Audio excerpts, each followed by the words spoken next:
Phillippians chapter 3, verse 10 begins with these words, "That I may know him and the power of his resurrection."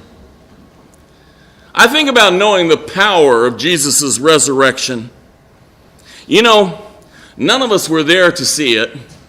None of us experienced firsthand the power of his resurrection.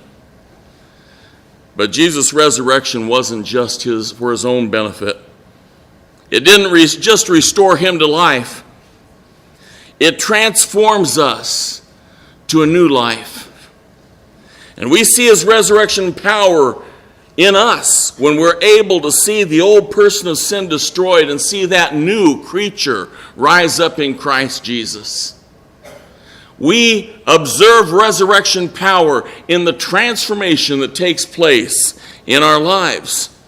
But perhaps even more amazing is witnessing his resurrection power radiating from our lives and transforming others.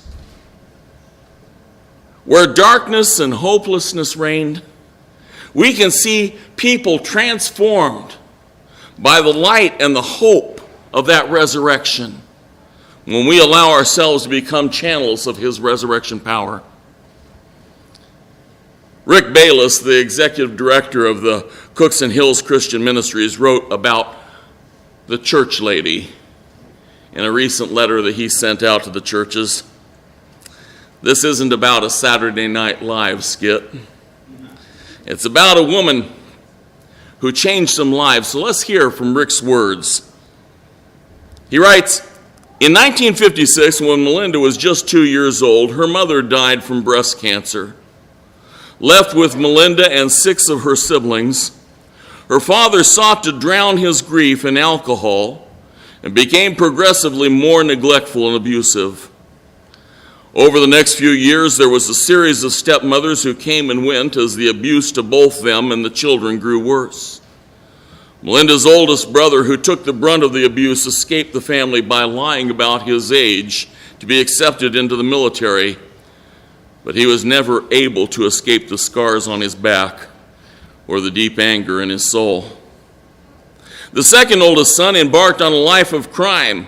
He never completed high school and spent nearly his entire adult life in an Oklahoma state penitentiary.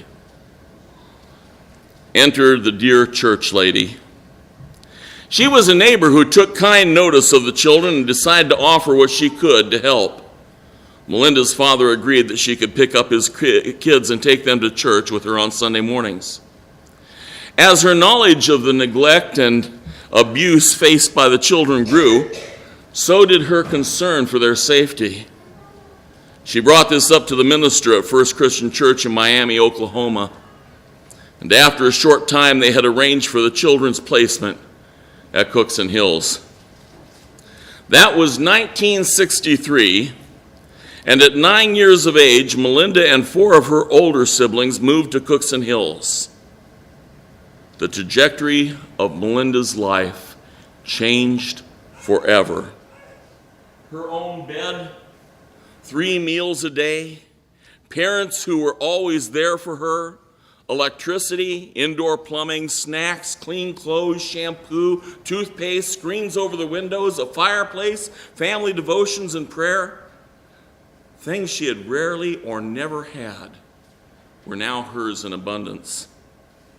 Though Melinda was too young to realize who had largely been responsible for this life-changing, this life alteration, she clearly knew that someone loved her and was looking out for her. Church lady had invested in this little dark-haired girl, and it was going to pay big dividends. As mentioned, I've never met church lady. In fact, I don't even know her name. But because she invested in Melinda's wife, I've been blessed with a godly wife for 41 years. And Melinda's loving hand is seen clearly in our sons. Matt is a worship leader who makes Christ known to thousands weekly in Louisville and thousands more through CIY events each year. Jared is a medical doctor who has practiced in Michigan, New Zealand, and now Kentucky with the special help of the great physician. And both boys are married to fine Christian women, and together they've given us 5 grandchildren. I have photos if you like, all of whom know and love Jesus. And as if those blessings weren't enough, Melinda has personally served thousands of children and families who were from similar circumstances as her own. And it all started with the kindness of an otherwise anonymous church lady. When I read that in the letter, I thought I had to share it with you, because that speaks about transformation, doesn't it? That speaks about a changed life. Thousands upon thousands of people's lives have been touched, directly and indirectly, because one church lady took the time to reach out and to bring children to church and to see that they were protected and sent to a Christian home. In an ordinary way, she acted and opened herself up to be a channel of God's extraordinary power. Lives were changed because the change in her was significant enough that it flowed into the lives of others. You see the resurrection power in that?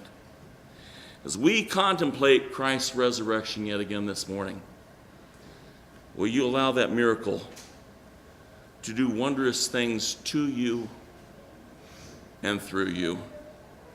This morning we want to offer an invitation time.